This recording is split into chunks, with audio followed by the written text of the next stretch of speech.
In a prior video, I talked about how the inciting incident disrupts the status quo, but it still gives the hero the ability to abandon the mission and go home, go back to bed.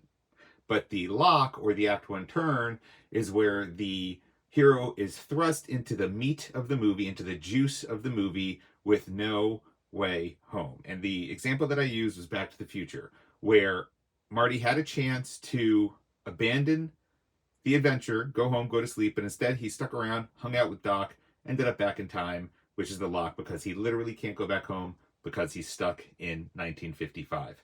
But I want to be clear that there is another form of inciting incident that still satisfies the same purpose as the you can go back and go home, go to bed, and abandon the mission structure. That is when the inciting incident introduces a problem that must be solved. There's no doubt about it. There is a problem. It has to be solved. It's functionally exactly the same as abandoning the mission and going home, because the inciting incident is applying pressure to the story until so much pressure builds that the hero must act.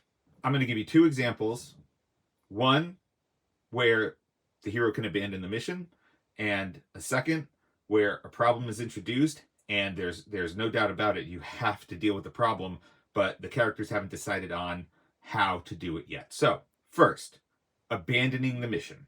Hopefully everybody out there has seen The Matrix. If you haven't, I mean, you've had enough time now to kind of check it out, so I don't think I'm going to do any spoiler alerts, but spoiler alert, The Matrix. So in The Matrix, Neo, Keanu Reeves, main character, what's the inciting incident in that movie? Pretty clear. It's when he gets a call from Morpheus and the agents are out to get him, and he can either run or he can give himself up. But clearly his everyday life, his status quo, has been altered, has been disrupted. No doubt about it, right? I mean, he'd been a hacker, he'd been doing stuff, he'd been looking for Morpheus, but that was all what his life already was. But when he's sitting in the office and all of a sudden these agents come after him, well, that's never happened before. But he still has a choice. He can ignore the whole thing, pretend like it was a dream, and just go on living his life. So what's the Act 1 turn? Well, it's obviously Morpheus saying, take the NyQuil or take the DayQuil. If you take the NyQuil, the green pill, you'll go to bed and you'll wake up and it'll all be a dream. If you take the DayQuil, the red pill, then you'll wake up in the real world and there's literally no going back. So Morpheus might as well be teaching a screenwriting class, because he's just telling you the beats, right? Here's your choice. Here's your crossing of the threshold. Here's your only chance to abandon it, to abandon the call, or you take it and that's it. No going home. Might as well be traveling back to 1955. So when Neo takes the DayQuil, wakes up and pulls that thing out of his mouth, and he's in the real world, well, now he's in the juice and there's no way out. So what about a situation where a problem is introduced and we have pressure being applied to the plot until the Act 1 turn? Jaws. Jaws, perfect example. What's the inciting incident? Is it Chrissy getting eaten by Bruce? No, that's just the teaser, and that sets up the danger. Then we're introduced into the ordinary world, Chief Brody, and all of the stupid stuff that he's got to deal with on the island until Chrissy is discovered. That disrupts the status quo, because nothing like that's ever been seen on Amity. And so he's like, I'm going to shut down the beach. I'm going to do all this type of stuff. And then he gets pressure from the mayor. And, is he going to close? He gets all the signs and the paint and everything. He's going to close the beach down. But he decides not to close the beach. So we know there's a shark out there. That's a problem that's got to be solved, right? They can ignore the problem. It's not going away, obviously. But Roy Scheider can't say, shark, no shark, I'm going home. Or I'm going back to New York. Like, he's got to deal with this shark somehow. That's the inciting incident. And it applies pressure on the plot going forward on everything that happens, every decision that's made, going on the beach, getting in the water. So what's the Act 1 turn? Is it going on the boat? No. Going on the Orca is the midpoint of the movie, actually. A lot of stuff happens before the three of them get on the boat and get on the water. A lot of stuff. So what's the Act 1 turn? What's the lock? What forces Brody into action? It's when the Kintner boy gets eaten. Well, shit. There's no way you can turn back now. You have to act. And so Brody acts, and he calls in Hooper from the Oceanographic Institute. And a bounty is put on the shark by Alex Kintner's mom. And everybody's coming in and trying to kill the shark and all that stuff. That's the Act 1 turn. Because now we have to deal with the shark. Those are the two major types of inciting incidents. And in a standard script for new and unestablished writers trying to advance in competition, you're going to hit certain pages.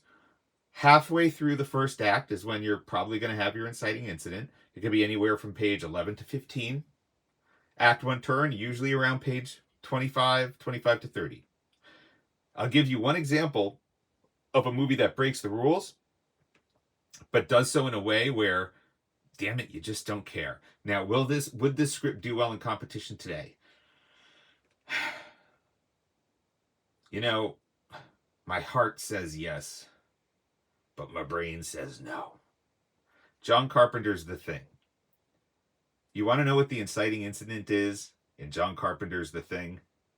It's the very first scene. Not the first shot of the spaceship coming in. The very first scene of the dog fucking hightailing it over to the American base from the Norwegian camp, and the helicopter, and they're trying to shoot the dog. And then MacReady comes out, everybody comes out, they kill the Norwegians. That is the first scene of the movie. The credits are still rolling, and they have disrupted the status quo. The question you might have is, how can you establish a status quo if the inciting incident is the first scene? Well, The Thing, and maybe I'll do a breakdown of the screenplay for The Thing at some point, but The Thing establishes the status quo through atmosphere. And The Thing is one of those movies where all of the characters, maybe except for Blair, all of the characters are static. They don't change. MacReady has a flat arc. He does not change. He's always cool as shit. He's always MacReady. But the atmosphere, the status quo, him playing chess, the roller skates, them fucking around, playing pool, all the stuff that's happening as the dog is running to the camp, that's the status quo, because the status quo out there is pretty boring and routine and monotonous. So how much time do you really need to spend with MacReady drinking J&B and playing chess? Probably the 15 seconds of screen time that they take to establish all that. So there are ways to get around and navigate these beats, but if you're looking for a structure that's going to ensure that you don't get any points taken away, or you don't get any X's, and you don't, give them a reason to say no, right? Don't give them a reason to say no. You're looking at inciting incident, page 11 to 15, Act 1 turn, or the lock, page 25 to 30. And the two types of inciting incidences: disrupts the status quo, but I can still go home; disrupts the status quo and introduces a problem that needs to be solved. Sometimes they do both. Silence of the Lambs does both.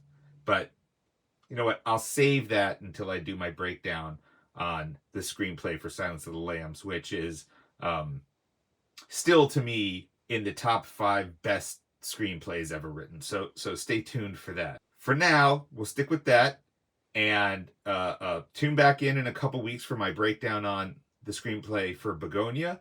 And hey, let's see which kind of inciting incident they use in Begonia. So until next time, I'm Matt Weiner. This is Fade In, a channel dedicated to the art of screenwriting.